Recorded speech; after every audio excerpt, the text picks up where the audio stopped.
ये है भारत का प्रसिद्ध नगर इलाहाबाद।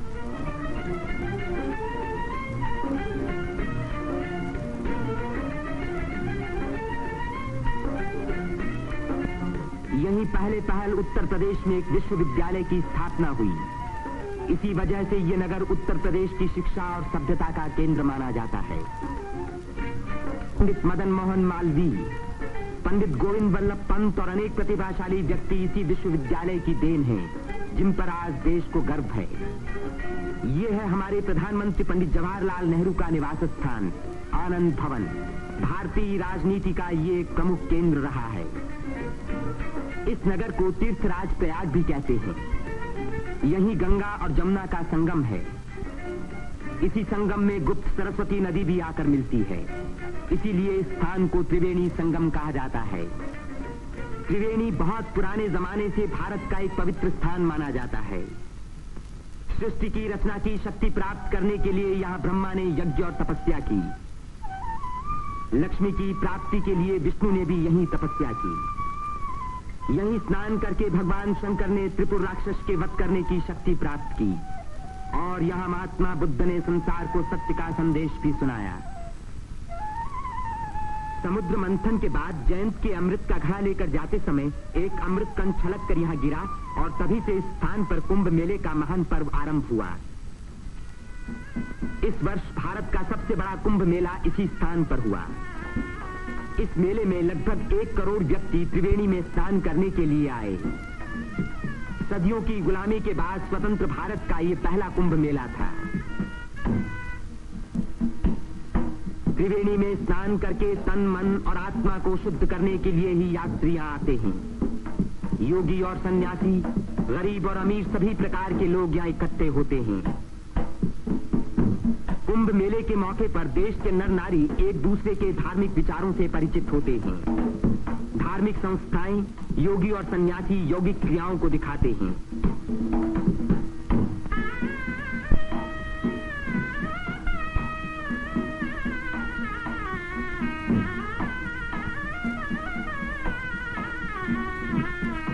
धार्मिक विचारों पर तर्क वितर्क होते हैं और देश के गौरवपूर्ण प्राचीन रहस्यों का उद्घाटन होता है। यहाँ के सुंदर दृश्य प्राचीन भारत की महत्ता की याद दिलाते हैं।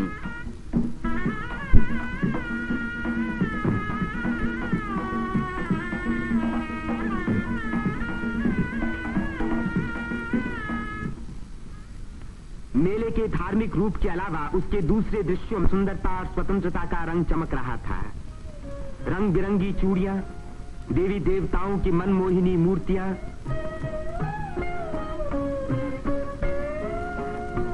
हरी जपन की मालाएं, सिंदूर और चंदन के ढेर, औरतों के साज श्रृंगार, बच्चों के खेल खिलौने, लाल बुझक्कड़ मिट्ठू मियां। तीर्थयात्रियों की सुविधा और सुरक्षा के लिए और स्वतंत्र भारत के इस महान पर्व को सफल बनाने के लिए उत्तर प्रदेश सरकार ने अपनी ओर से कोई कसर उठा न रखी। मेला शुरू होने के कई महीने पहले से ही सरकार की ओर से तैयारियां शुरू हो गई थीं। उबड़ खाबड़ जमीन को समतल बनाने के लिए बुलडोजर जैसी बड़ी बड़ी मशीनों से जमीन की सतह ठीक की गई।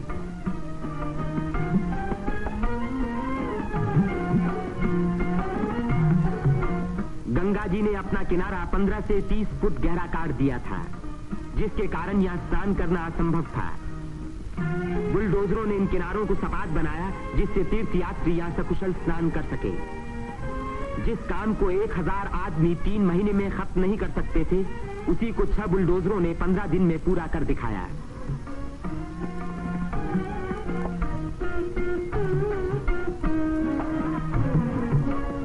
फौजी इंजीनियरों ने सड़कों पर बिछी रेलवे लाइनों के ऊपर पुल बनाने में बड़ी मदद की।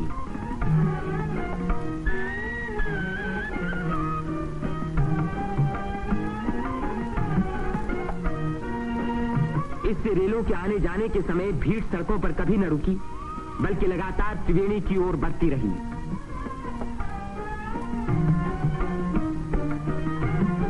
जगह की कमी के कारण ज्यादा लोगों के रहने का इंतजाम गंगा के पूर्वी तट पर झूसी की ओर किया गया। वहां से शेष मेले तक आने के लिए भारतीय सैनिकों और उत्तर प्रदेश सरकार के सार्वजनिक निर्माण विभाग ने पीपों के 6 पुल बनाए। कुंभ मेले के इतिहास में यह पहला मौका था जबकि यहां बिजली लगी। 1000 बिजली के खंभे लगाए गए, जिनके लिए 160 मील से अधिक लंबी तार लाइन इस्तेमाल हुई।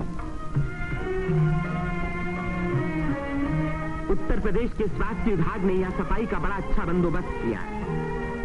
चारों तरफ मशीनों से लगभग 250 मन डीडीटी का भारी छिड़काव किया, जिसके कारण मेले में मच्छरों व मक्खियों का नामो निशान बाकी न रहा। मेले के आरंभ से ही सरकार ने हैजे के टीके लगवाने का प्रबंध किया। यात्रियों को सलाह दी गई कि वे मेला क्षेत्र में आने से पहले टीके लगवा लें। कदाचित इसी व्यवस्था के कारण मेले के मौके पर कोई भी रोग नहीं फैला। इतनी भारी भीड़ भाड़ के मौके पर आमतौर से दुर्घटनाएं हो जाया करती हैं। इन दुर्घटनाओं का सामना करने के लिए उत्तर प्रदेश सरकार ने चिकित्सा एवं स्वास्थ्य विभाग की एम्बुलेंस गाड़ियों से घायल और बीमार यात्रियों को तुरंत अस्पताल पहुंचाने का पूरा प्रबंध किया। 9 अस्थायी अस्पताल देरों में खोले गए, जिनमें 228 रोगियों को रखने का इंतजाम था। गरीब रोगियों को खाना मुफ्त में दिया गया। राशनिंग विभाग ने यात्रियों की सुविधा के लिए यहां आटा, शक्कर, मिट्टी का तेल और अन्य जरूरी सामान का भारी स्टॉक जमा किया, जिससे इन चीजों की कीमतें न बढ़ पाएं। इसी प्रबंध के कारण हर व्यक्ति को सस्ते मूल्य पर अपनी इच्छा का खाना मिल सका।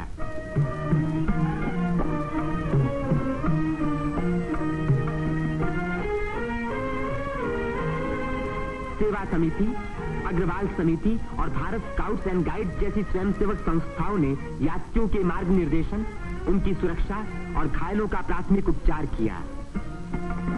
पुलिस यात्रियों के संचालन का कार्य करती रही। आने जाने के लिए अलग रास्ते रखे गए। भीड़ को काबू में रखने के लिए चलते फिरते वायरलेस सेटों का इस्तेमाल किया गया।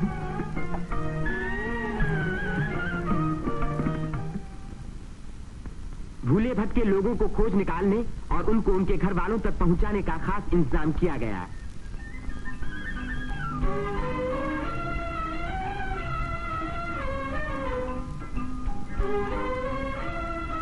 मेले में लाउड स्पीकरों का एक जाल बिछा दिया गया, जिससे भटके हुए लोगों का नाम पुकार पुकार कर उनको एक स्थान पर इकट्ठा किया गया। मेले के आरंभ होते ही उत्तर प्रदेश के मुख्यमंत्री पंडित गोविंद बल्लभ पंत ने मेले के बंदोबस्त का मुआयना किया। इस तीर्थ स्थान पर जमा हुए लाखों मेहमानों के सुख सुविधा की उन्हें बड़ी चिंता थी। उन्होंने नाव पर सवार होकर घाटों का निरीक्षण किया।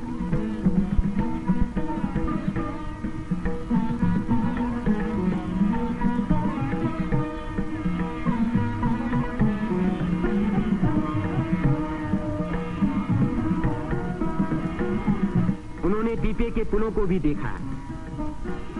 ये अखाड़ा जो ऐसे ही एक पुल को पार कर रहा है, पुल की मजबूती का सबूत है।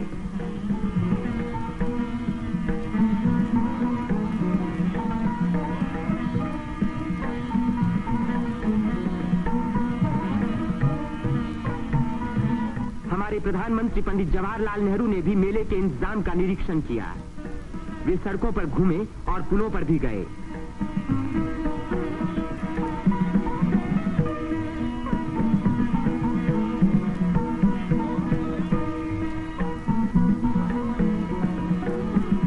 उन्होंने अन्य स्थानों को भी देखा भाला।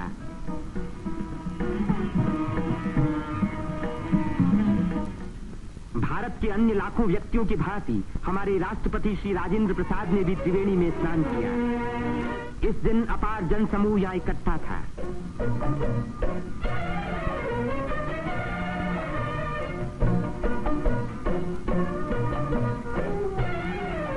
हर घाट पर लोगों की भीड़ स्नान कर रही थी।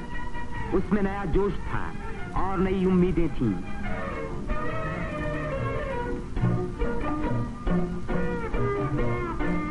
ये दृश्य जाहिर कर रहा था कि इस भीड़ की महान रचनात्मक शक्ति के कारण देश का भविष्य उज्जवल है। उसकी इसी शक्ति के कारण हमारी उन्नति के बड़े से बड़े कार्य अवश्य सफल होंगे। जिस स्थान पर मनुष्य और देवताओं ने यज्ञ किए और भविष्य का संकल्प किया, उसी स्थान पर इन नर नारियों ने आज भारत को फिर से बलवान और सुखी बनाने की प्रतिज्ञा की और भारत की स्वतंत्रता को अमर रखने के लिए अपने शरीर में एक नए प्राण को जन्म दिया।